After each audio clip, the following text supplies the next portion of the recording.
All right, well, good to be back with you again. The train continues to move on into Game 10 now. So, looking back at Saturday's game, I think a lot of good can be taken from it. I think there's plenty to learn from. It was one of those games where there was plays here and there throughout the game that maybe could have sent it in a different direction, but ultimately we found ourselves in a 28-28 game in the second half, and there's a level of credit that would go to Eastern that got it to that point. And again, there was plays on our side of things that, maybe put it in that position as well. But ultimately how we responded from that point forward, Tommy with the big touchdown, our next offensive play, the defense shutting them out the rest of the way. Offensively, we were able to bounce back from the turnover and put that last score up on the board. I think it showed a resolve again, a belief in one another. I don't think anybody, on our sideline panicked, and there's a lot that can be gained from just that being put to the test. Again, we really hadn't been put to the test that late in the game for a while. So pleased with how we came out of it, and again, I think plenty of things that we could grow from. I think defensively, fairly obvious that was the most yards we gave up in the run game. A big chunk came on one play, and that was a play that we should have had people there. And I think that was the common theme. We didn't fit the run quite as well, I think, as we had. The +1 quarterback element of it is part of that. I think the weight of the reps throughout the course of really the week and a half would have gone to an offense that would have leaned more towards Visparis. But ultimately, we practiced, the thought of Jared Taylor playing quarterback, so it wasn't like we didn't, practice towards a running quarterback. So, I think ultimately we didn't fit it as well, in our effort and our mindset was where it needed to be, though. So it wasn't like you look and say, boy, if we'd only played harder. That wasn't the case. I think we played real hard. We continued to hang in there and believe. We worked through some things. I think we adjusted as the game went along relative to their offense. And then I think flipping around our offense against their defense, we knew that the variety of fronts that they presented would give us some issues here and there, but ultimately we put up some really good numbers. We were really effective for the better part of the first half. I know we had to punt, and then we didn't get a fourth down in the second half, which hurt us. Then we turned the ball over in scoring territory for them. So I think things to work on both sides. I think special teams, we made the big play on kickoff, getting that turnover, and ultimately didn't give up a big play. We were fortunate that they had a penalty on the fake punt. But ultimately, all three phases, we felt we had an edge, but maybe not as big an edge as we've had in weeks prior. So happy to come out of it with a win, happy to come out of it healthy. Really didn't sustain anything, at least sitting here on Monday, that will carry into this next week. And now we're back at home. It'll have been a month about between home games, so excited to be back in Bobcat Stadium in front of our fans. And facing a team that I know to this point hasn't played the level of football that they were predicted to or they would have hoped, but also a team that is very dangerous at the same time. They've dealt with quite a bit, it appears, injury-wise, but offensively they continue to put up numbers. Conklin at quarterback is a guy that I think continues to grow as the season has gone along. He's over 2,000 yards, 21 touchdowns. At this point, you can just see his confidence growing throughout the year. They got a couple good running backs. I know their leading rusher, Tau Tolliver, didn't play last week, but I think they can certainly run it. And then you look at the receiving core. Their top three receivers are 40 catches, 38 catches, 36 catches. So their ability to spread the ball around is certainly different than the last team we played, or most teams for that matter. So offensively, they're maybe not running it as well as they have. They certainly don't have the quarterback run element that they've had the last several years, whether it was Bennett last year or the two-quarterback system they played before that. but they can still run it, and they're throwing it pretty effectively. Defensively, the one thing I know that jumps out at me right away is they don't have a single starter listed this week that they had against us last year, and that's significant. When you whatever we played them, game 8 or game 7, whatever it was last year, in a year's time to not have a single guy starting that started in that game last year, that's a lot of turnover, and some of it's been injury, some of it's graduation. I think their hallmark, as much as anything, has been their defense the last several years, and obviously they're not statistically doing the things that they have done, but I still think they're very principled. They got a defensive head coach. Coach Thompson was their defensive coordinator prior to jumping in that role. So I imagine they're continuing to work through improving that defensive side of the ball. They're led by their 2 linebackers. Those 2 are their best players. They're leading tacklers, all that. So, I think we got to continue to find ways for us to be able to run it, certainly, but then continue to find ways for us to be as balanced and find our playmakers as well. So with that, I'll open it up. Excited again about the opportunity to be back home and keep this thing moving forward. Defensively, I think they lead the Big Sky at sacks, and their numbers don't look that bad. You have, Will Leota, I guess you guys kind of know from Utah Tech last year. Yeah. But I guess what would you diagnose as far as what's been going wrong on that side of the ball? Well, you just look at the most recent games. I think last week Saturday against Portland State, Sacramento was able to get after them in the run game. They were able to hit a bunch of big pass plays, and it wasn't just Sacramento. Their running backs ran for some yards. The week before, I think Idaho State's proving to be a really prolific offense, and I think they had their fair success throwing the ball.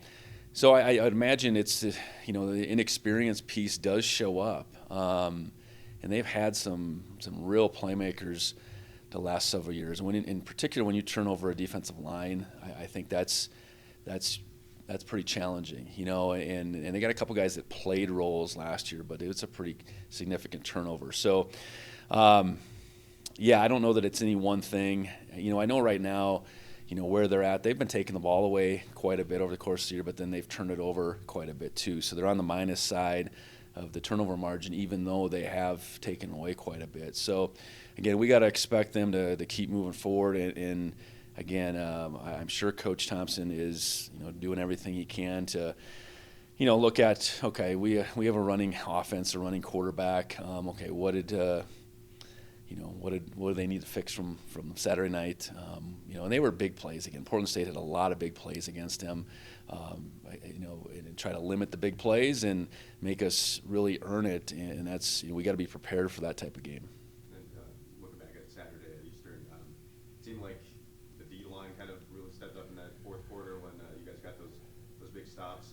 Is that something you kind of looked at as far as maybe their line had some success earlier? Well, that's what do you love when a team runs on you? It can be a lot of things. It could be we were just getting pushed around, we were getting driven out, and that wasn't the case. It was easy to watch.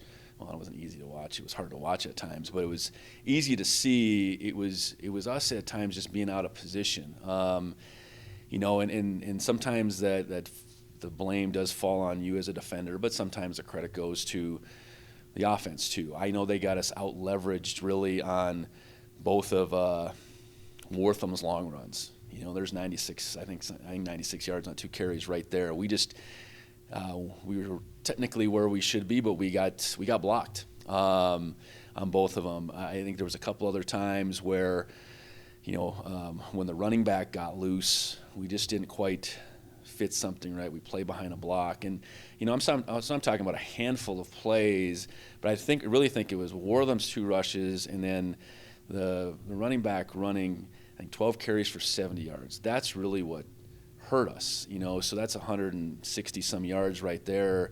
And it wasn't, I guess Taylor's runs kept the chains moving at times, but I think his long was 7.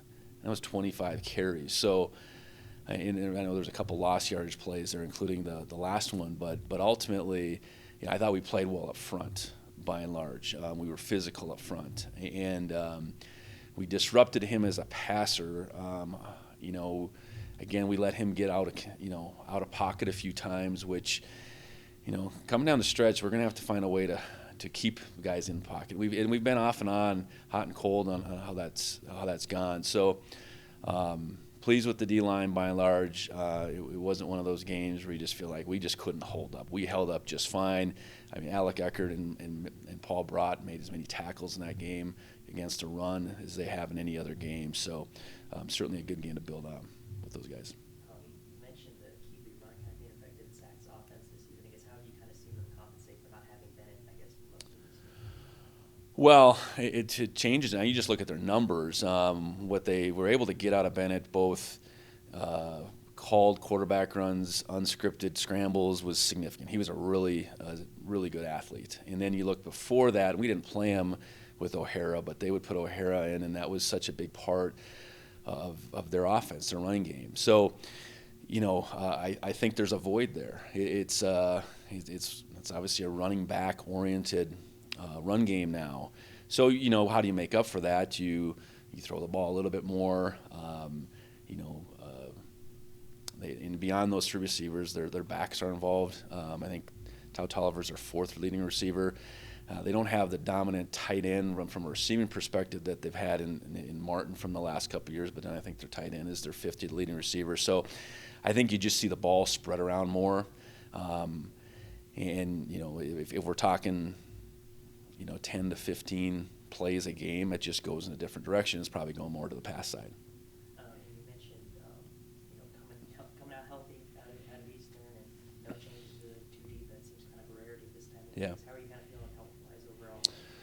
I think good. I think the bye week was an opportunity for a bunch of guys to recharge. So I think that's at a good time for us. I think there was some physical moments in that game, but to come out of it healthy, I think we're feeling really good. To get Julius back, and I know Julius didn't play a ton, but just to get him back going, I think is something that we'll build upon. Get Adam back. That Adam played really well. Bryce did some things out there.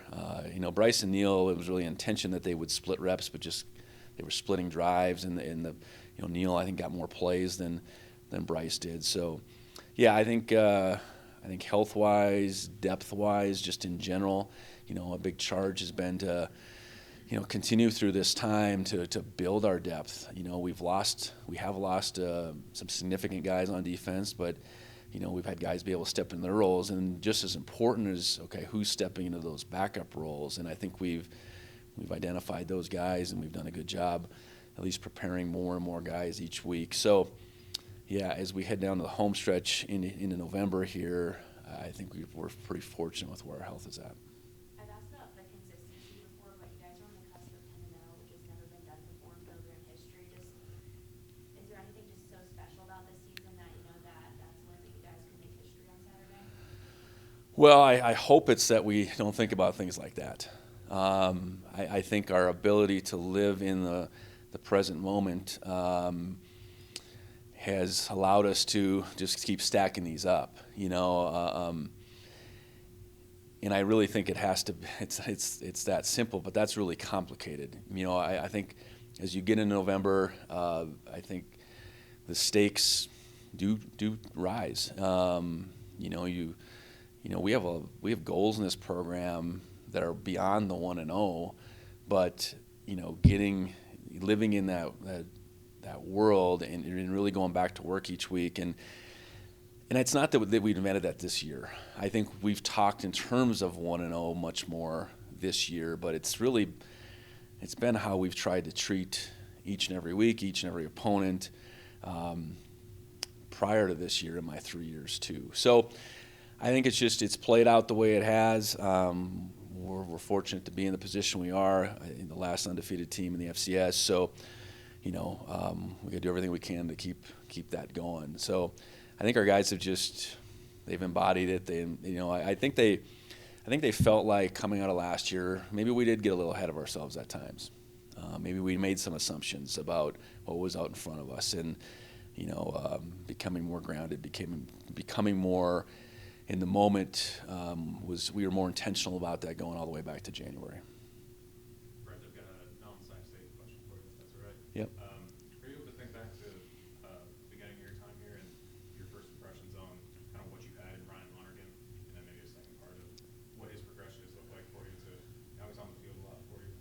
Yeah. as a senior. Can you take me through what his journey has looked like? Yeah, I remember sitting down with each and every one of the guys that first February back in 21, and at the same time we'd gone through the depth chart with the coaches, a lot of which were returning. I think at that time Ryan was a guy that certainly had a lot of potential. I think was highly thought of after what he did at Bozeman High, both on the football field and the basketball court. But he was still young, and in talking to Ryan, I know he'd had some injuries to that point. He was a guy that was on the front side of developing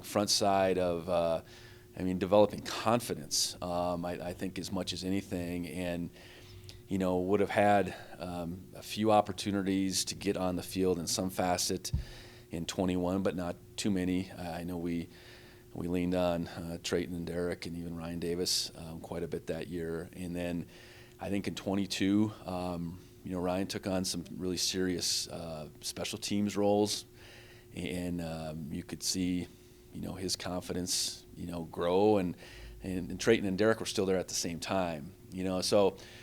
And that really continued until mid-season last year. Was actually when we played Sac State. Was really the first time Ryan got a chance to go out there and kind of fulfill this promise. And I think since then, his role's grown, his confidence and his understanding of what's in front of him, and the opportunity, I think, is all come to fruition, I guess. And that's what you want, because it doesn't happen necessarily overnight for anybody.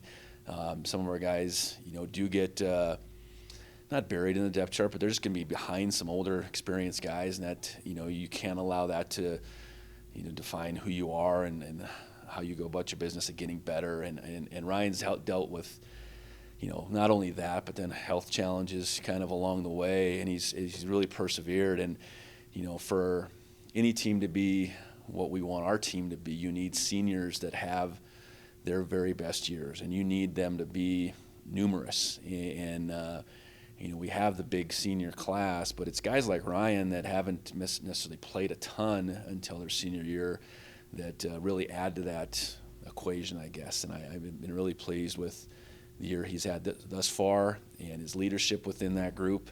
And he's in the midst of certainly having his best year.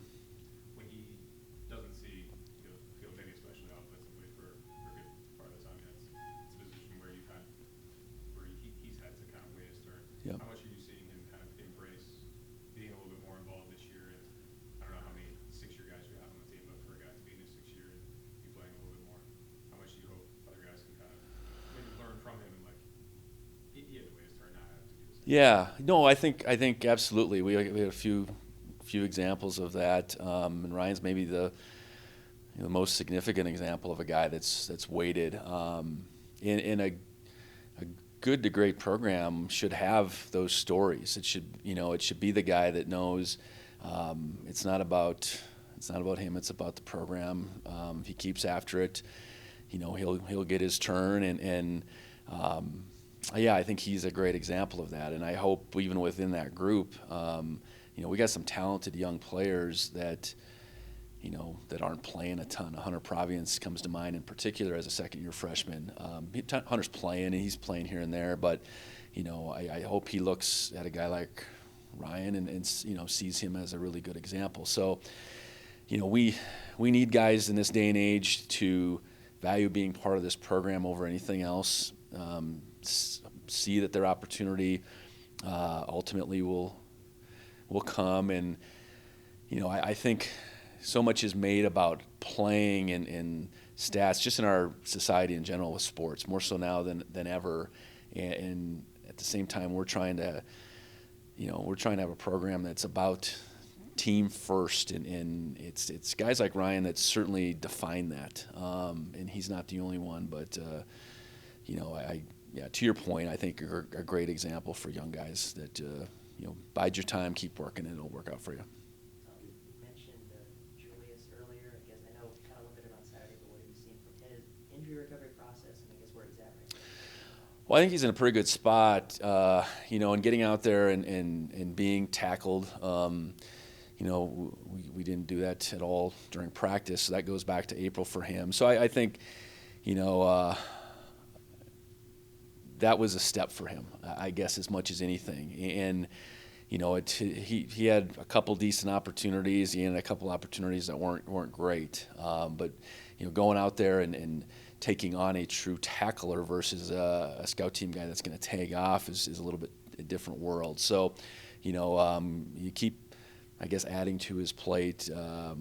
Hopeful that there's more opportunities to come, as we move forward. And I trust that he's going to make the most of them. Was there a point kind of in that, I think you called it a ramp-up process, that you kind of need to see out of him to be ready for Saturday, or I guess? Well, between just Julius, our training staff, and kind of just what you see with your own eyes, I think it was all those things. Going back, I think he was probably in position, and I say probably, for that Portland State. So, it's been a deliberate ramp up, but ultimately getting out there and playing in a real game where you could be tackled was the next step. And I think, how limited it was one thing, but there was still, he had 5 carries, he got tackled 5 times, and I think that we can put that behind us and him, and obviously move forward.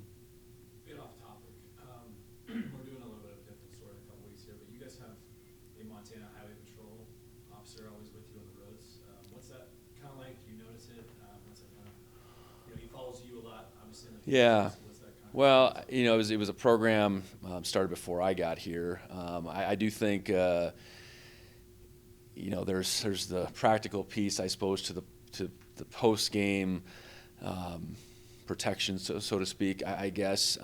But more so, I think just an ability for us to partner with the Highway Patrol. I think that's probably the biggest thing I see, an opportunity to have a patrolman on our sideline, travel with us on the road, to I kind of bridge that gap, obviously, between our team and law enforcement. I think that's a positive piece, no matter what, whether it's BPD, UPD, whatever it might be. And it just so happens with the Highway Patrol, I think we got a really good partnership going with them, and really appreciate their willingness to want to be, a part of our sideline, our travel crew, and I don't know how much protection has been needed in my, I guess, 50 games now, but they're there in case something does go awry. The Tommy Taco touchdown, I think in that situation, getting upset, and it's easy to run it or to check down or something. So I guess maybe think to Tommy's ability to make that throw, to have the confidence there, especially coming off a big drive early. Yeah, you get sudden change opportunities like that as a play caller first. You want to be overly predictable, but those are opportunities where you might feel like you got the defense on their heels all of a sudden. They just came off the field, and in that case, they're maybe scrambling to figure out what had happened along the course of that previous drive. They get thrown right back out there. They hadn't had any time to sort that out. You want to be able to take advantage of that sudden change piece a little bit. And obviously the field position allowed for us to take, really what turned out to be a shot to the end zone. So it starts with Tyler and the play call, and then Tommy's ability to execute that, I think, and hang in there. That he got hit on that play, I know, and Taco being able to navigate it. Obviously, ultimately they're playing man coverage, and the guy gets a little bit caught in the backfield with the play action, and Tommy's able to slip, or Taco's able to slip the defender, and Tommy was able to throw a strike to him. So, opportunistic play. We were up 14-0 just like that, and it was good to grab the momentum early. Obviously, we gave it up as the next couple quarters went along, but big to get up 14-0. Speaking to Tommy getting hit, it seemed like early on they brought some blitzes or had a couple of free rushers. Yeah. Well, we had 3, and in each case, there's probably something that's what I'm talking about, detail. He got hit on a pressure that we should have had. We had enough guys there. We messed it up. That was a drop back, and a couple other play actions where, we just didn't quite finish blocks, or on that touchdown, probably gave them too good an angle. So I think those, I probably talked in terms of defensive details from time to time, but there was certainly some offensive details that went into, I think, those 3 quarterback hits in particular. Coulter, do you have anything?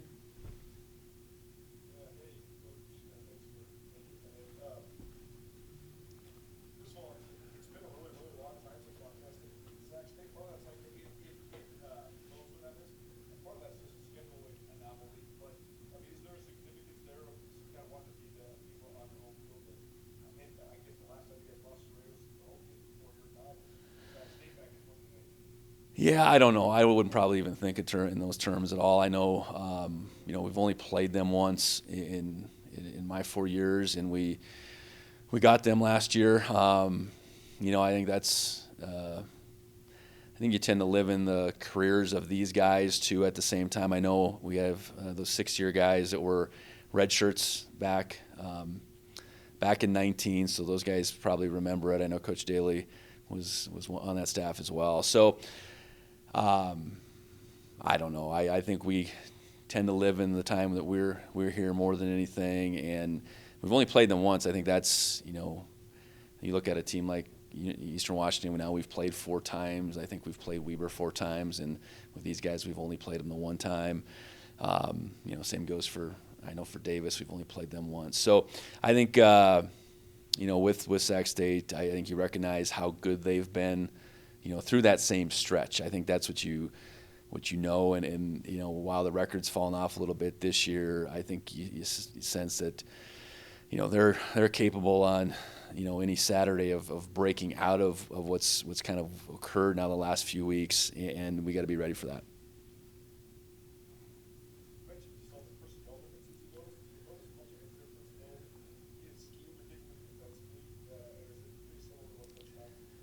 Yeah, they're living within the same, I think, relative world. Little multiple front-wise, mixing up coverage,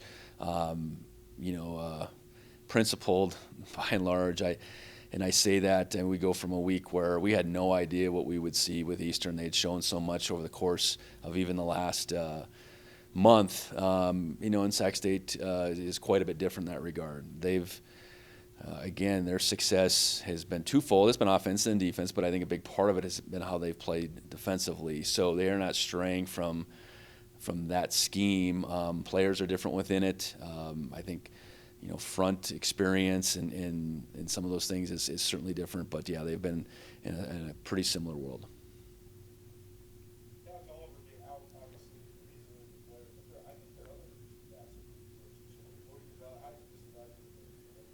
Yeah, I think it's Borders, right? The next guy up. That part didn't change a whole lot. And thinking back to last year, they had Fulcher, and Fulcher was really good. And then he went out early in our game, but they still, I think, were able to do things, on the ground. So yeah, they have a good stable. They've been running through some guys. I just think the run game is different without the quarterback element being so prevalent. But they got a good offensive line led by Slater, who's certainly one of the better linemen in all of our division, I would say.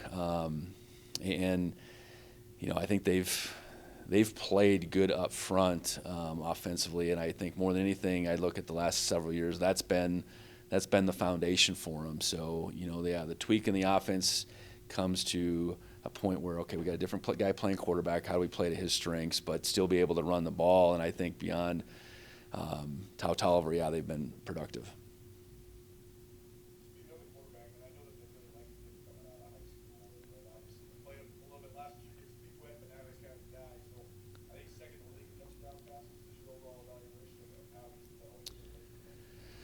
Yeah, I think he's doing a good job. You can see again his confidence growing, and anytime you had a young guy and the ball is being spread the way it is, I think that's a compliment to, I suppose, play calling, but also a compliment to him. It's easy for a young guy to continue to find the same guy over and over again and zone in on one guy and not read through things, whatever. But I think that's a pretty telling stat when the ball's spread out as much as it is. And they have some, I think Gibson, I think, is a really talented receiver. He's 40 catches, and the next two guys are 38 and 36. So, I think he's got the ability to extend plays, at the same time. And he's played, I think, he's continued to play very poised. And given the situations they've been in tight games, a couple overtime games, chasing points, the way it unfolded the other night, and then a lot more gets put on a young kid's shoulders. So for him to improve upon his game through a challenging time where, he hasn't been able to just sit out there in the second half and hand the ball off, I guess. I mean, I think that's probably what, you really grow, through adversity, or you crumble. And he's, I think, continued to grow. So much of the talk around the Sexton role has been Conference Relievant and the whole story about all their NIL stuff and all that. Do you have any impressions or thoughts about that? What maybe how it affects the Sacramento State?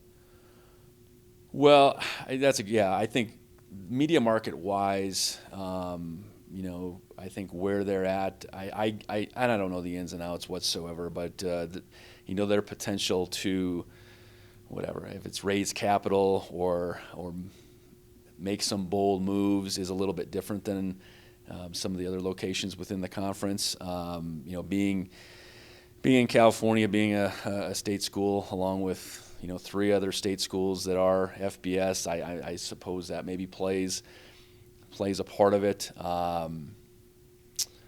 But I think they've been outward as far as any of those conversations go. I really the big NIL number, I don't know what to make of that or what that even meant, honestly. But they got a little different situation, in Sacramento, California, than we do here in Bozeman, Montana, as far as just pure population, businesses, etc. So, I whether there's anything to it, their outward thinking, whether that's outside forces maybe forcing their hand, I don't really know. But each team, I think, in this changing landscape, each school in this changing landscape has got to be forward thinking. Whether you're outward thinking or not, I don't know, but it certainly has to be forward thinking, and that's apparent that they've been, and we'll see where it goes. Lastly, for you, just do a little something on the rising for the local big award candidates. And I think I know the answer to this, but I'm assuming you think your quarterback should be a guy that's at least in consideration. Yeah, absolutely. I think the season, and I say the season that Tommy has put together, because I do think this award should be a season award. Certainly what you've done over your course of your career, and Tommy would have all of that, is important. But you're looking at the player of the year, whatever, for the season. And Tommy has certainly done everything we've asked. I think his growth in the passing game for us, his efficiency, has been beyond noticeable and beyond impactful. I think his running ability, while maybe not, he hasn't accumulated the same amount of carries and yards. I think the big play ability has been significant. And then what that means, what his threat means to the rest of our running game is significant. There's no way to quantify that, but the threat of Tommy running and what that does for our rushing stats and our running backs, is significant. And in his leadership, and his who he is, relative to our success. I do think, whether it's FCS football or NFL football or anything, I think wins and losses, goes along with a quarterback. It's the only position it does. And there's something to be said for, he's the quarterback right now with the best record in the country. So he would have my vote. I don't vote, though.